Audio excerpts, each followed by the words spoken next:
Today on Everyday Ordinary, I'm going to share a clip with you from a phenomenal conversation that I did not expect with the tax preparer, Mr. Antoine Anderson. This is something that you do not want to miss. Please continue watching.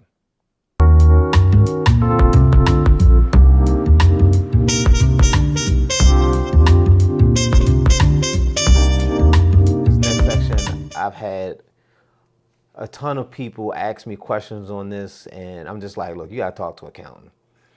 I just don't know my information. My knowledge is limited, and this gentleman here, I think he's going to smash this one as well. And this could be arguably some of the most important things, especially for people who are young adults and older. So, what it's going to be is what do you feel are the pros and cons to opening an LLC, and equally as important, what type of businesses, type of business models, some examples if you can offer, would be better suited for LLC versus another example, which we will get into after this part. Yeah. LLCs are great for individuals that are just starting off and they're starting off and they're just individually owned, exactly what it is. Or two or more and you have a multiple person LLC. Let's step back for a second and talk about the origins really fast of where it came from. Used to be partnerships that were the big scenario or big or types of businesses that were started, or sole proprietor organization. Well, sole proprietor and partnerships have what you call jointly and severally liable or individually liable. That means that if you are sued, then that means that you have a personal liability attached to that, and there's unlimited. That's important. Mm-hmm. So if you are out and you had a delivery business and you have your name on the side of your truck saying Antoine's Delivery Business, and I go out and I have an accident, they're going to sue my business, Antoine Delivery. And if I'm not set up properly through a LLC or through some other type of setup, then they can come in and say that nice car that you keep on the side and that nice house and personal bank account, we can look at taking those as well. Wow. So you want to look at liability as a means of determining the LLC. But also what the LLC stands for is a limited liability company in the case of an individual. And what that is how you start that business. So when you set up that LLC, you want to set it up and open up that bank account and have everything established in writing that I'm opening up my business with $100, $500, or $1,000, or whatever the number is. What that number represents is your basis. And with that as being your basis, if someone does sue your business, they can sue your business and up to that amount that you put in, as long as you don't do one big thing that every business owner must learn, and that's called pierce the corporate veil. Please do not commingle your business with your personal. Wow. Transfer it over. I want to go out to the club.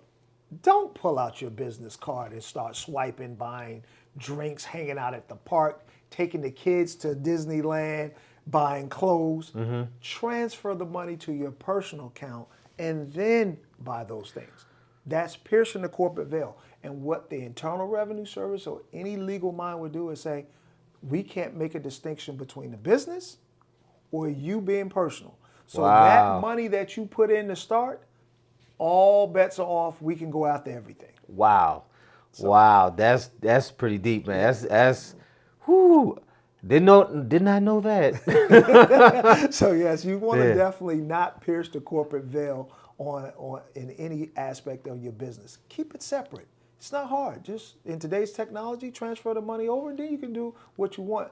But before you transfer the money over, always make sure you leave enough money in there to cover any expenses that's outstanding, and also maybe 1 month or 2 months at the minimum. I always say 3 months in the bank account, and then from there. A lot of people start off with LLCs because they work well, and I like to leave people in the LLC for a while if they don't have their spending habits together. Mm-hmm. They need the money to keep pulling money out and keep pulling money out. You don't want to do that as a corporation, because that corporation sits over here. That's another entity. Not even though you own it, it still sits over there. So that's when the piercing of the corporate veil really comes into play. Right. You want to look at your basis and make sure that you have positive basis. And after the Tax Act that came out in 2018, the Internal Revenue Service does calculate basis a lot more than what they used to, and that's a serious topic. Okay.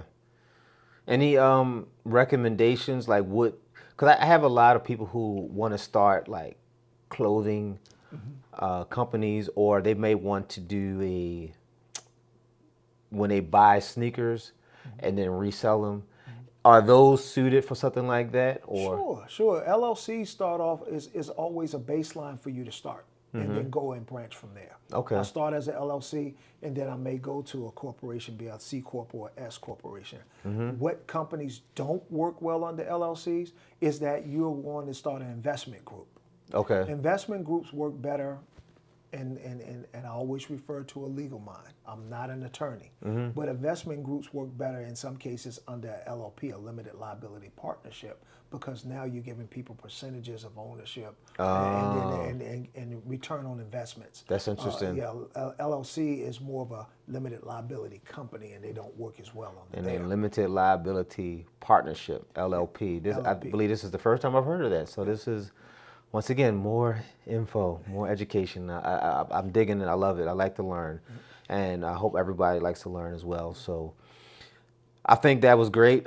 I think he covered a lot with that, and in that breath or two. Really appreciate it.